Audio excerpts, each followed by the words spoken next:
অবশেষে কিন্তু পশ্চিমবঙ্গে পলিটেকনিকের পরীক্ষায় এমসিকিউ প্রশ্ন ফিরে আসছে, অর্থাৎ তোমরা যে মাল্টিপল চয়েস কোশ্চেন আগে করতে সেই মাল্টিপল চয়েস কিন্তু আবারও নতুন করে তোমাদের প্রশ্নপত্রে ইন্ট্রোডিউস করা হচ্ছে।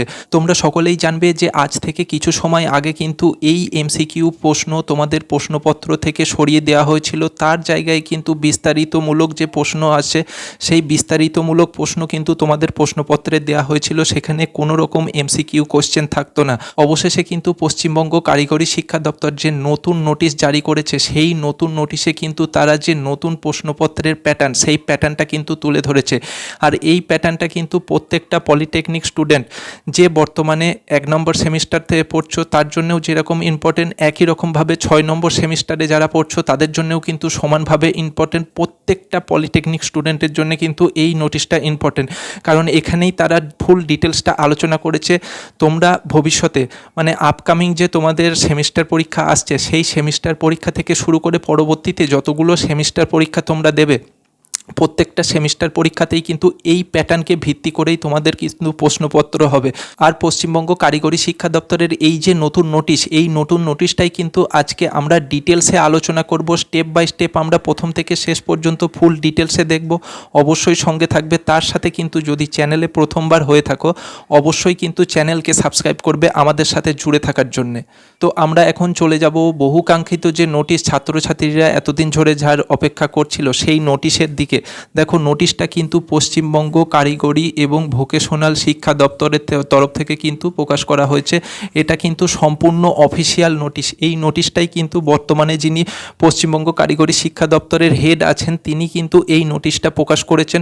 প্রত্যেকটা পলিটেকনিক কলেজ, সেটা গভর্নমেন্ট স্পন্সর এবং প্রাইভেট যে কোনো ধরনের কলেজই হোক না কেন, প্রত্যেকটা কলেজের জন্য কিন্তু এই নোটিশটা কিন্তু সমানভাবে ইম্পর্টেন্ট। দেখো, কে এই নোটিশটা জারি করেছে? নোটিশটা জারি করছেন যিনি হচ্ছেন চিফ অ্যাডমিনিস্ট্রেটর অফিসার পশ্চিমবঙ্গ কারিগরি শিক্ষা দপ্তরের বর্তমানে, তিনি কিন্তু এই নোটিশটা জারি করেছে। কাদেরকে জারি করেছে? টু অল প্রিন্সিপাল, প্রত্যেকটা কলেজের প্রিন্সিপালকে কিন্তু তিনি এই নোটিশটা জারি করেছেন। প্রত্যেকটা, সেটা সরকারি হোক বা বেসরকারি হোক, প্রত্যেকটা কলেজের প্রিন্সিপালকে কিন্তু তিনি এই নোটিশটা জারি করেছেন। ওকে, তো কি বিষয়ে এই নোটিশটা? আগেই আমরা বলেছি যে আসন্ন, খুব ভালোভাবে দেখো, আসন্ন অড সেমিস্টার ও তার পরবর্তী পরীক্ষার নতুন প্রশ্নের প্যাটার্ন নিয়ে কিন্তু এই নোটিশটা জারি করা হয়েছে। অর্থাৎ তোমাদের সামনে যে অড সেমিস্টার আসছে, সেই অড সেমিস্টার এবং অড সেমিস্টারের পরে যে তোমাদের পরবর্তী যতগুলো তোমরা সেমিস্টার পরীক্ষা দেবে, প্রত্যেকটা সেমিস্টারের প্রশ্নপত্রের প্যাটার্ন নিয়ে কিন্তু এই নোটিশটা তারা জারি করেছে।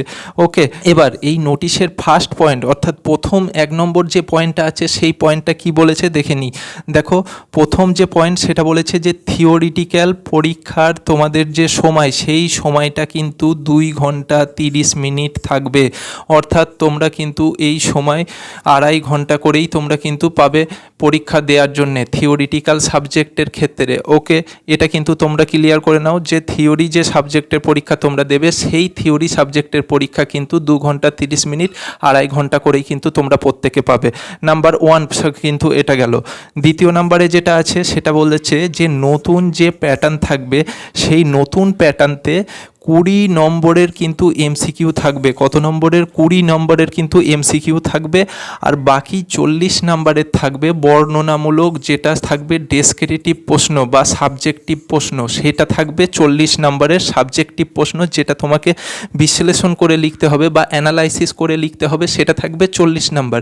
আর এমসিকিউ প্রশ্ন থাকবে, মাল্টিপল চয়েস কোশ্চেন থাকবে কিন্তু 20 নম্বরের। তো তোমাদের যে রেশিওতে থাকবে প্রশ্ন, সেটা হচ্ছে 20:40। 20:40 রেশিওতে তোমাদের কিন্তু এই প্রশ্নটা থাকবে। টোটাল কিন্তু 60 নাম্বার কিন্তু থাকবে এই তোমাদের থিওরিটিক্যাল সাবজেক্টে। ওকে, এটা গেল দ্বিতীয় নাম্বার পয়েন্ট। এবারে দেখো যে 3 নাম্বার যে পয়েন্টটা থাকছে, সেটা হচ্ছে যে এই প্রশ্নগুলি তোমাদের, এই যে প্রশ্নগুলো থাকবে এমসিকিউ এবং বর্ণনামূলক, এই দুটো কোশ্চেনের প্যাটার্ন কিন্তু এইভাবে থাকবে: ইজি, মিডিয়াম আর হার্ড। ক্যাটাগরিতে কিন্তু এই প্রশ্নগুলো ভাগ থাকবে। 3টে ক্যাটাগরি থাকবে। প্রথম ক্যাটাগরিটা ইজি, মানে যে প্রশ্নগুলো খুব সহজ মানের হবে।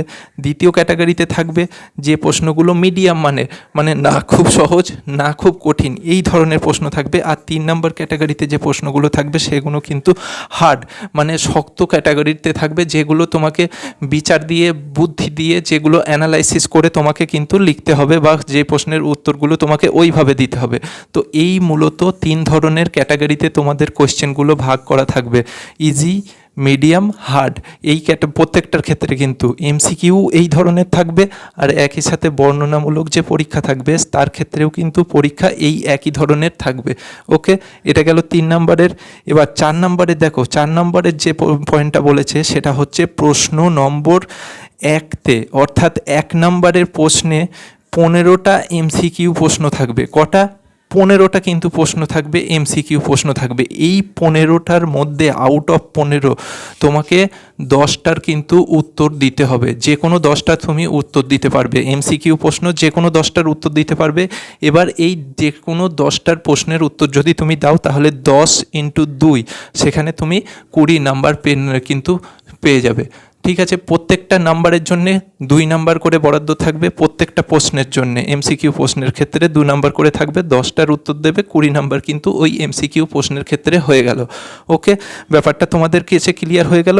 এবার এমসিকিউ প্রশ্নের ক্ষেত্রে আর একটা কিন্তু এখানে গুরুত্বপূর্ণ বিষয় ইন্ট্রোডিউস করেছে, সেটাও কিন্তু তোমরা দেখে নাও।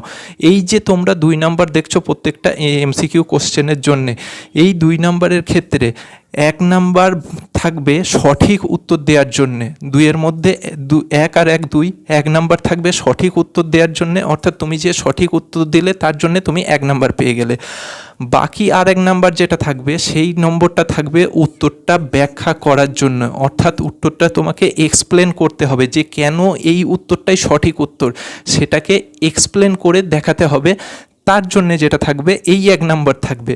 এখন তোমাদের কাছে ক্লিয়ার করে দিই, যদি তুমি এক্সপ্লেন করতে না পারো, কোনো প্রশ্নের উত্তর তুমি এক্সপ্লেন করতে পারছো না কিন্তু এক্স্যাক্টলি ওইটাই উত্তর হবে এটা কিন্তু তুমি জানো, তো সেক্ষেত্রে তুমি যদি সঠিক উত্তরটা দাও তুমি কিন্তু এই 1 নাম্বারটা পাবে।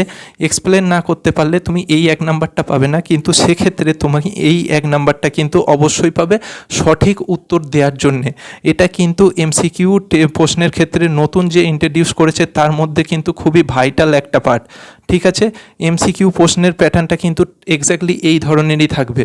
এরপর এমসিকিউর পর যেটা ডেসক্রিপটিভ বা সাবজেক্টিভ প্রশ্নগুলো থাকবে তার যে প্যাটার্ন থাকবে সেটা দেখো। প্রশ্ন নম্বর 2 থেকে 9তে, অর্থাৎ 2 নম্বর প্রশ্ন থেকে 9 নম্বর প্রশ্ন যে প্রশ্নগুলো হবে সেখানে কিন্তু 8 নম্বরের প্রশ্ন থাকবে। কত নম্বরের? 8 নম্বরের প্রশ্ন থাকবে। এই 2 থেকে 9তে যতগুলো প্রশ্ন থাকবে এর মধ্যে যে কোনো 5টি তোমাকে করতে হবে, যে কোনো 5টির উত্তর তোমাকে দিতে হবে। তাহলে 5 × 8 = তুমি 40 নাম্বার কিন্তু সেই জায়গায় পেয়ে যেতে পারবে। ঠিক আছে, আচ্ছা, এই যে 5 × 8 40 নাম্বার, এই 40 নাম্বারের মধ্যে তোমার কি ধরনের প্রশ্ন থাকবে সেই প্রশ্নটা দেখো। 3 + 5 এইভাবে তোমার প্রশ্নের মান থাকতে পারে, 4 + 4 এইভাবে প্রশ্নের মান থাকতে পারে, অথবা 2 + 6 এইভাবেও কিন্তু প্রশ্নের মান থাকতে পারে। অর্থাৎ এই যে 8 নম্বরের প্রশ্ন থাকবে এই 8 নম্বরের প্রশ্নটা কিন্তু এইভাবে ভাগ করা হতে পারে। 1 নম্বরে 3 + 5 হতে পারে, 2 নম্বরে 4 + 4 হতে পারে, আর 3 নম্বরে যেটা থাকবে 2 + 6, এইভাবে কিন্তু এই 8 নম্বরের কোশ্চেনটাকে কিন্তু বিভাগ করা হবে। ঠিক আছে, এই 8 নম্বরের যে প্রশ্নগুলো থাকবে এখানেও কিন্তু তোমাদের 3টে ভাগে ভাগ করা থাকবে, ইজি, মিডিয়াম আর হার্ড। মানে খুব সহজ মানেরও প্রশ্ন থাকবে, মিডিয়াম মানেরও প্রশ্ন থাকবে, একই সাথে হার্ড মানে কঠিন মানেরও কিন্তু প্রশ্ন কিন্তু এক্ষেত্রে তোমাদের জন্য থাকবে।